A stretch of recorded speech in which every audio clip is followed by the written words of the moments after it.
Keeping our spirits up when things get wrong.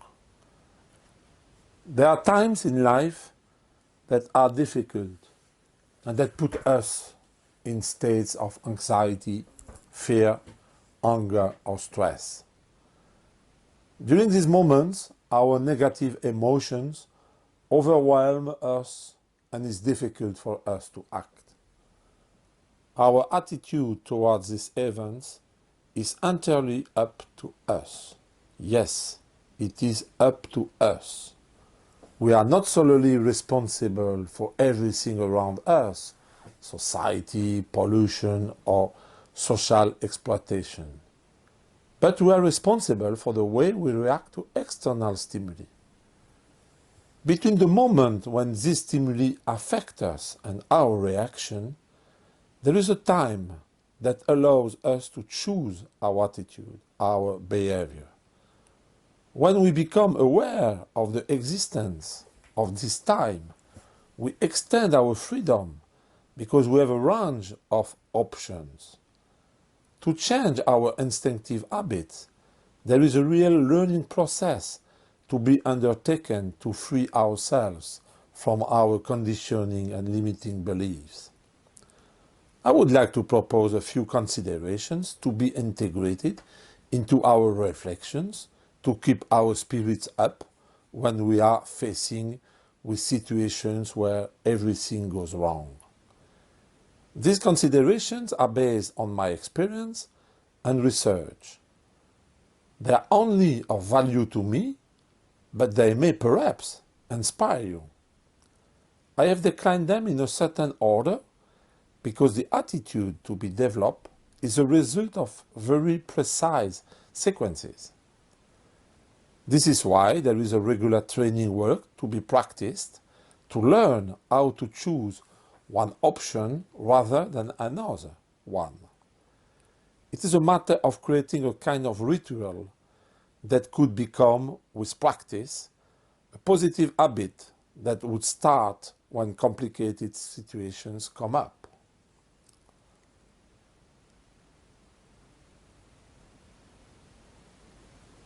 First of all, do we have to talk to others when we feel that everything is going wrong? What can we say about this need to talk to everyone without paying attention to whom we say things? All these negative emotions that jostle us, invade us, or even paralyze us are signals which tell us that this is not the time to act, but rather to wait a little. At this stage, we can only react when we must privilege actions over reactions. So, would not silence be an option? Secondly, as soon as this negative stimulus arrives, why not to do something useful at that moment, such as playing sports, shopping, cooking, starting your hobby, or moving to a different place, a different environment. You can also listen to music, read a book, or watch a film whose emotions are different from those you are feeling at that moment. Thirdly, and after you have changed your mind, how about analyzing the situation? What hurts? Do we have a responsibility? Is there anything positive in the situation? Please note that many difficult situations contain positive aspects. Why don't you write all this down on a piece of paper? We will feed off these writings later. Fourth, and this is certainly the most difficult, instead of complaining or staying sad or nervous, is it possible to develop an intention of gratitude for all that is going well in our lives?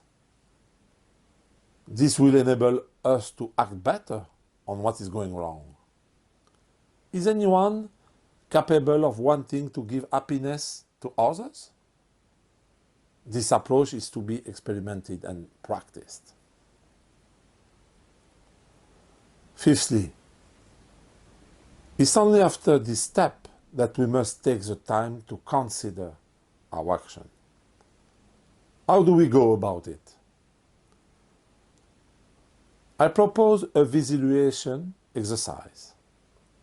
In a quiet place, if possible, close your eyes and let the images and sounds associated with them come to you. In this crowd of images that we let scroll through, we choose the most constructive ones that offer tracks in the long run. We try to take a closer look at them and analyze their contours. In this way, we build what is called our vision.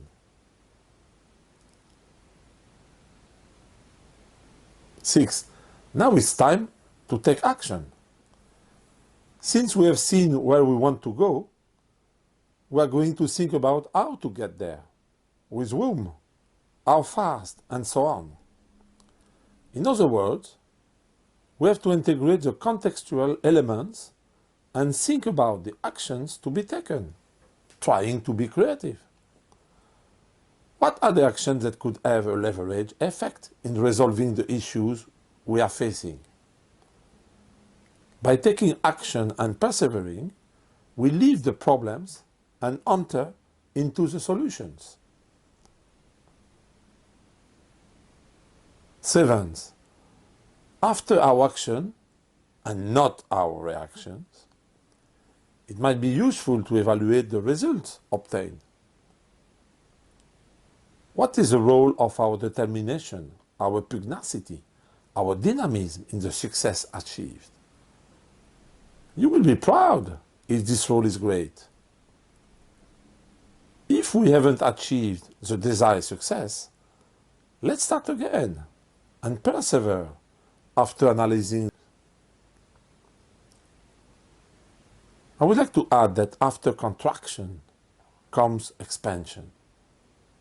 That's to say that we must always keep in mind that after difficult periods come moments of joy and well-being, even excellence. After the crisis comes recovery. Let's look back at the beautiful things that happen to us after difficult times. In conclusion, when difficulties arise, let's keep in mind our mission and our vision, which must be connected to something greater than ourselves, such as a struggle for freedom, equality, or social justice. By clinging to these core values, we will elevate our field of action by looking at it from top to bottom, from left to right, and from the ground to the sky. This will allow us to take the necessary distance from the difficulty we face. And it is this distance that will make us act in a fair way.